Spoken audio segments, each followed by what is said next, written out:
Hi everyone, welcome to episode 14 of the Startup Playbook Podcast. My name is Rohit Bhargava, and each week I interview successful founders, investors, and subject matter experts on how they got started, the strategies they use to succeed, and their advice to current and future entrepreneurs. In this episode, I interview Ben Chan. Ben is the executive GM of Envato, which is the world's leading marketplace and community for creative assets and creative people. They own marketplaces such as themeforest, audiojungle, and videohive, and to date have paid out over $400 million to users of their platform. In this episode, Ben shares what startups can learn from corporates, how startups change during different stages of growth, hiring and leadership in fast-growing teams, the importance of having mentors, and how to launch a successful marketplace. Without further ado, here is my interview with Ben Chan. Hi Ben, welcome to the Startup Playbook Podcast, and thanks for taking the time to be here. My pleasure, thanks for having me. Not a problem at all. So let's get into it. For people that aren't too familiar with you and your background, can you share a little bit about your story? Yeah, sure. So I started off very much in the commercial/business world. I graduated with a bachelor degree in commerce and in engineering. Spent the first decade of my career across three different places: Goldman Sachs in New York, McKinsey across Asia, Europe, and Australia, and I've got an MBA from Stanford University. Then I joined Envato 3 years ago. Sure. And so I'm sure there are a couple of listeners here that are currently in the corporate space and want to get involved into startups. What instigated that change for you from moving into the corporate space into working with a company like Envato? Yeah, so a couple of things. So first of all, I love the tech space. I consider myself a relatively early adopter, and especially amongst my friends and my network. I will often be the person that says, hey, check this app out, check that app out. I remember when WhatsApp first came out, I volunteered to pay for my friends' WhatsApp subscriptions just to get them on it. And so, that was reason number one. I've always loved the tech space. Reason number two is I think, being used to consulting the large corporates, the large telcos, the large banks, the airlines, I realized there's a lot of inertia and momentum around those businesses. And I wanted to move a little quicker and more nimbler, and working in the tech space and the startup space certainly grants me that. So they were the two main reasons that I wanted to move into this space. And then a byproduct of all that is, I think, the growth in my career and in my learning has been greater than any other part of my career. I think it's because we're across so many different things. The space is growing very quickly. There's, I guess, less red tape and bureaucracy to go through. Therefore, I think I've learnt and developed very quickly. Sure. Yeah, on that, what are some of the main differences that you've seen working in the corporate space to startups, and what do you think are some of the experiences that you brought from the corporate space that were valuable for you to bring into a company like Envato? Yeah, great question. So the first one around the difference between corporate space and the space that I'm in right now is, I think in the corporate space, the emphasis on making a long piece of analysis to do an initiative. So you would do 3 months to do analysis on a business case, and at the end of those 3 months you present the business case and hope that it gets prioritized up. I think in the tech space, or the space that I'm in right now, allows you to come up with an idea, bash it around for a couple of hours, couple of days, maybe do a bit more analysis, but then you can put something into a test very, very quickly, see if the results are worthwhile, and if not, you can can it straight away and you haven't invested a lot of time, and if some part of the experiment works really well, then you can take it to the next level and you iterate. And I think that's the big difference between the corporate space and the startup space.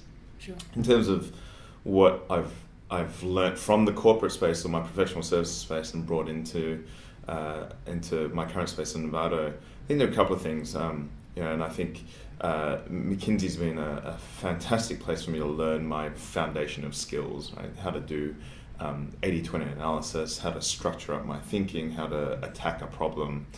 Those are all things that I've benefited from that experience, and I use that on a daily basis. I think the cycle times are just a lot quicker in the tech startup space than it was when I was consulting in corporate. So I've certainly been very, very thankful for my experience at McKinsey, Goldman, and Stanford for that. Sure.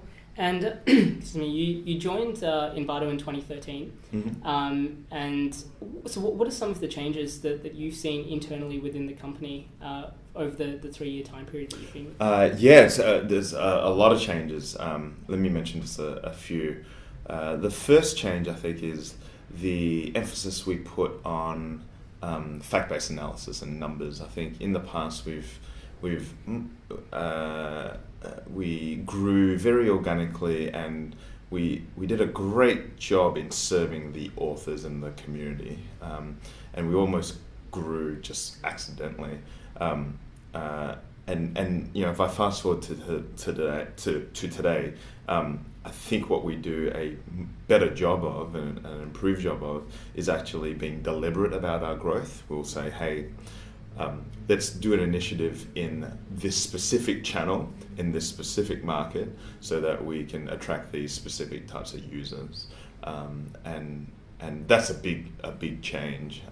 A lot of it is numbers based, a lot of it is insights based, and we're getting a lot more granular in how we do things, as opposed to I think we started off with an amazing vision from our founder and our CEO Collis, who has just got great instincts, great timing, etc. And we still need all of that, and we're building upon that foundation. Sure. Obviously, running one marketplace successfully is super difficult. Running 7, as Envato does, must be extremely challenging. You mentioned that one of the things that the company has gotten better at is sort of identifying the different metrics and seeing what's successful and what isn't. What is it that you look for when you launch a new product that kind of shows to you that things are working out and there's potential there, or that sometimes things need to be tweaked, or it's just not going to work? Yeah. Is it worthwhile just me giving a high level of what Envato does? Absolutely. Yep. So before I dive into answering that question, it's good for context, I guess. Envato is the leading marketplace and ecosystem for creative assets and creative people. So millions of people around the world choose Envato sites to either buy a file, to hire a freelancer, or to learn to get a course to learn, so that they know how to build websites, videos, graphics, etc. So that's the kind of high level picture.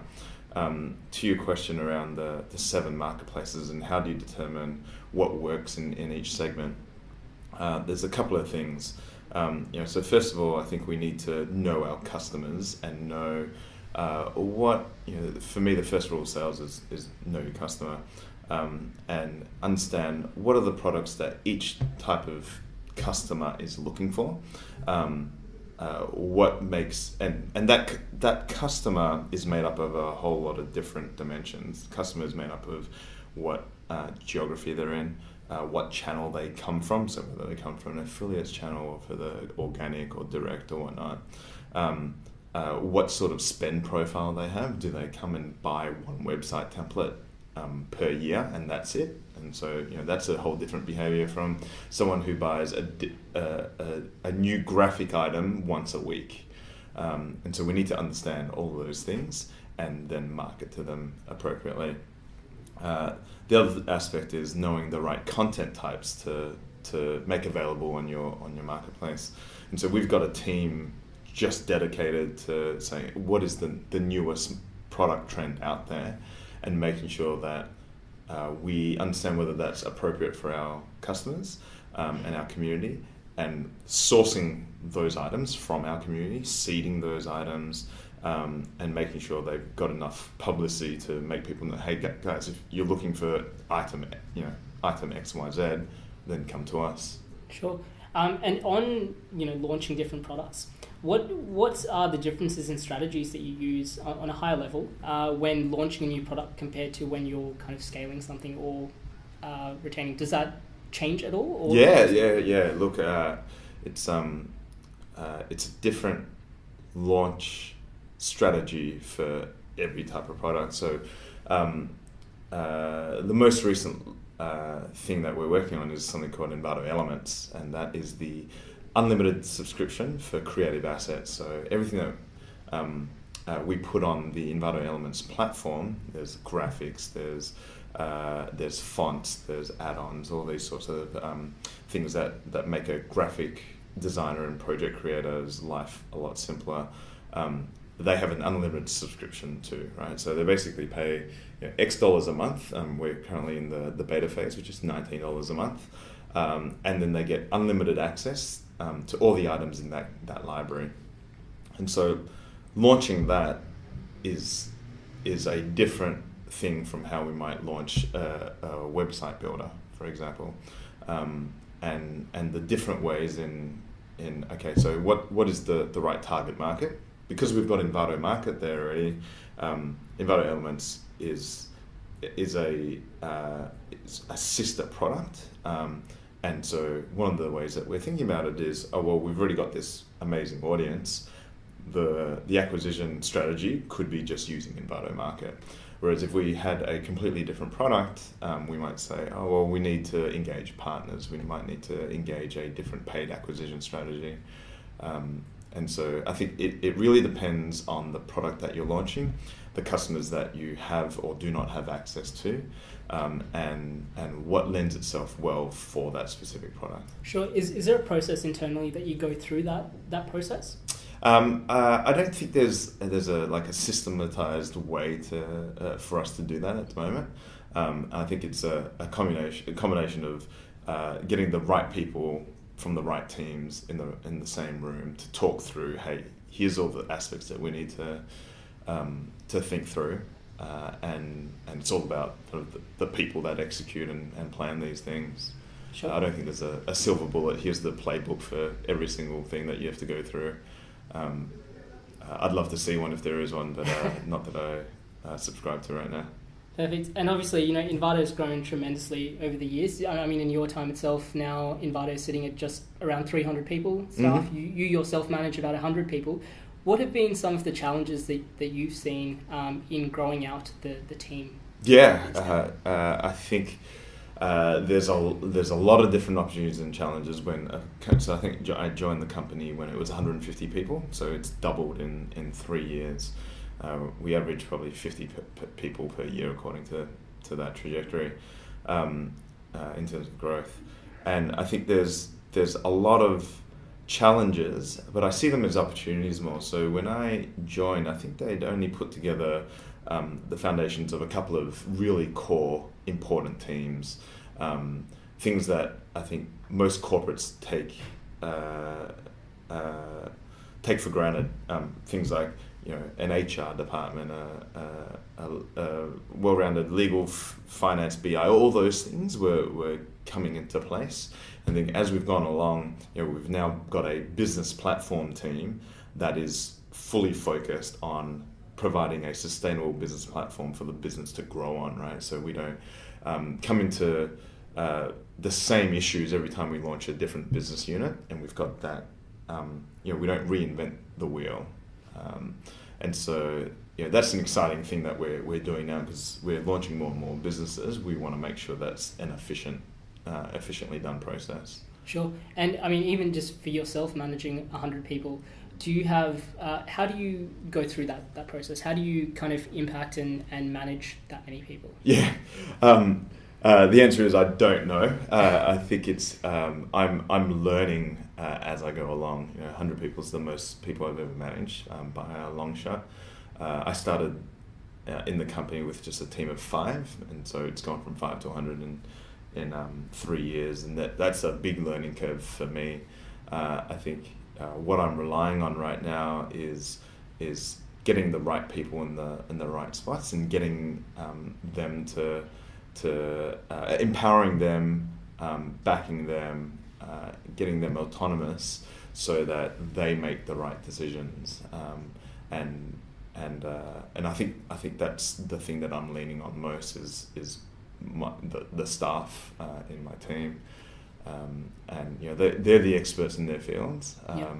And my job is to help bring the best out of them and leverage their skills and abilities. Sure. Apart from skills, what is it that you look for in someone to join your team? Yeah, so if I put aside the specific, here's what I look for in a product person or whatever, like specific functions. Just in general, I think there are a couple of things. Number one is the ability to break down a problem, and to think of a structured way to solve that problem. And so the problem might be, okay, our channel X is declining. Let's go and figure out why, and then figure out how to get that up. And so that's an example of problem solving. The problem might be, our conversion rate is weaker than industry average. What are the things that we can put in place to first diagnose and then systematically fix the conversion rate? And so that's I think one thing I'm looking for, the ability to problem solve.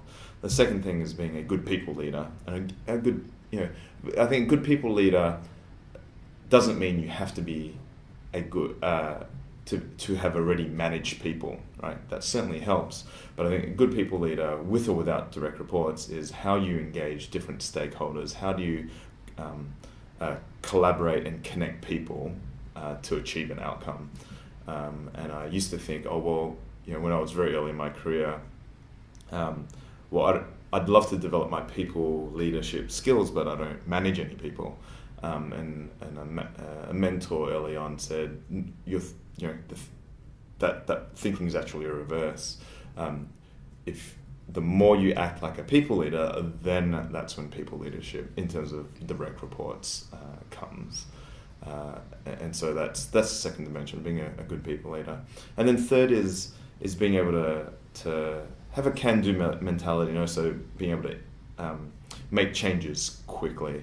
I think in our space, I don't think it's super helpful you say, hey, look, I've got a work plan for the next 3 months and I'm sticking to it. I think that's probably not the most efficient way to work in such an environment. I think the best way is to say, hey, look, I've got a rough plan, and at each point when it makes sense, I'm going to pivot, I'm going to change, I'm going to adapt to whatever answer that I'm going towards. Because at each stage you're iterating and you've got different results. You want to move it up and down accordingly. Sure. Something you touched on a little bit earlier was having a mentor in place. Has it been important to you? Is it something that you sort of went out and looked for a mentor, or was it something that was organic? Or what did that process look like, and what did a mentor help you with? Yeah, I think mentors are pretty important. I think they're important because I think a person always needs career advice that may or may not be your manager. And so if I think about my mentors, a lot of my mentors are ex-managers. So people who have worked closely with me but no longer have a vested interest in my position in the company. And I think that external piece of advice is really important, because they can give you both number one, hey, from the mentor's experience, here's some guidance and here's some advice. So that's number one. But the second thing that they can give you is unbiased advice, to say, well, look, I think you should do this, or I think you should take this other role, or I think you should stay in the role. And it's not biased by the fact that they're also in the same business and they have their future lives are impacted by the decision you make. And so I think mentors are extremely important. And in terms of picking up mentors, I think it's having those conversations. I don't think there's a formal process in which you go onto mentors.com or whatever it might be to get a mentor. I think you pick up these relationships as you go on. You have your informal coffees once every few months, or lunches, and different mentors like to engage with you differently. Sure. So again, something you touched on was getting external feedback from people. So I'm really interested in especially a marketplace setting where you're very reliant on getting feedback from your community, especially when you're launching new products. How do you balance the negative feedback, that initially you get from a small vocal majority, a small vocal minority of people versus kind of believing in that product or that vision of what it is you're trying to do?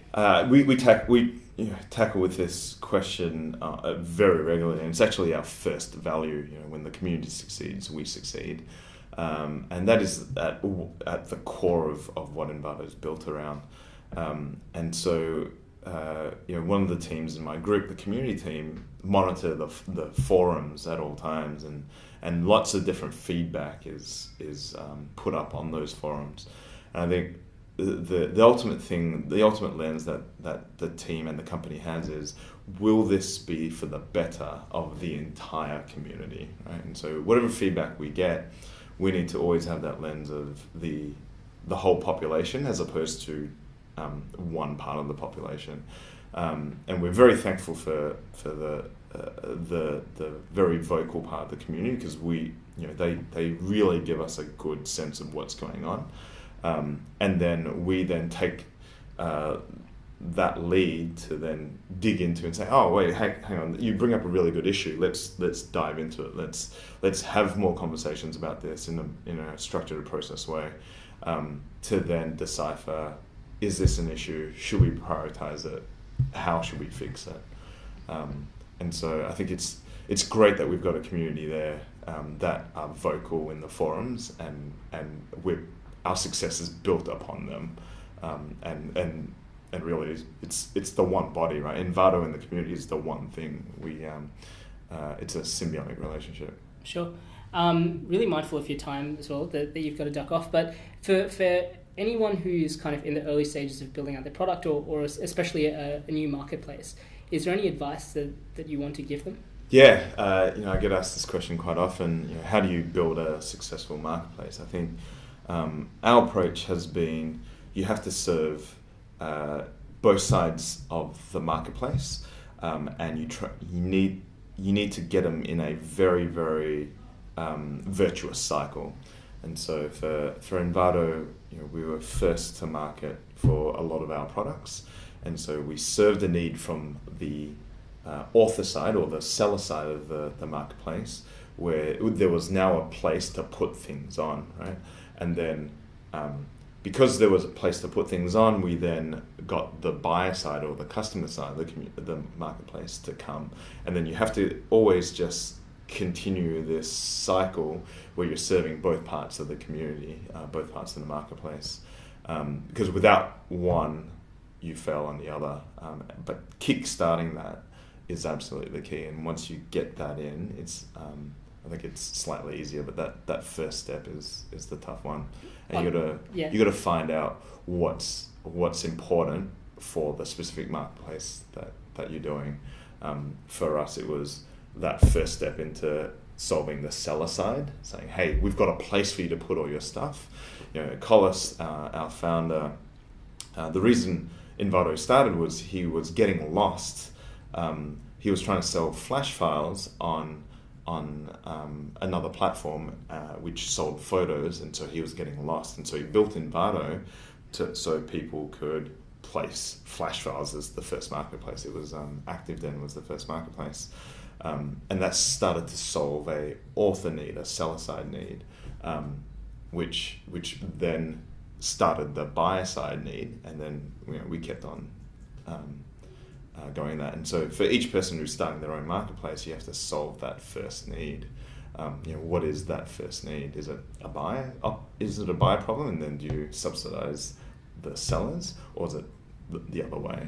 Right. Again, any tips on finding what that initial problem is? I think it's know your customers, right? Know both your buyer and your seller. Say, hey, think about it from the seller perspective. Is there a current forum for them to do that? And then from a buyer perspective, is that a problem that you need to solve? And so if you find that the answer to one of those is, of course, it's actually a seller problem that's more prominent, then you need to incentivize the other side, the buyer side, to come in. Perfect. And finally, for anyone who wants to get in touch with you, follow you, find out more about your story, how can they do that? They can find me on LinkedIn, and that's probably actually the best way. It's just search for Ben Chan Envato on LinkedIn. Perfect. I'll make sure I add your LinkedIn profile to the show notes. Ben, it's been an absolute pleasure having you. Thanks for taking the time to be here. Thank you. Thanks for having me. Thanks for listening to episode 14 of the Startup Playbook Podcast. You can find the show notes of my interview with Ben, along with a curated list of tools and resources for startup founders at startupplaybook.co. As always, you can join the conversation through our Twitter account. The handle is @PlaybookStartup. Next week, I interview Ash Maria. Ash is the creator of the Lean Canvas model, founder of LeanStack and Wide Reach, and author of Running Lean and his new book, Scaling Lean.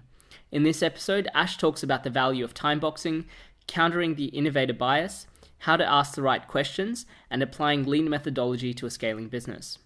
Next week, we will also be running a social media competition to hand out free copies of Ash's new book, Scaling Lean. Make sure you subscribe to stay up to date with our latest episodes. Thank you for listening, and I will see you at episode 15 next week.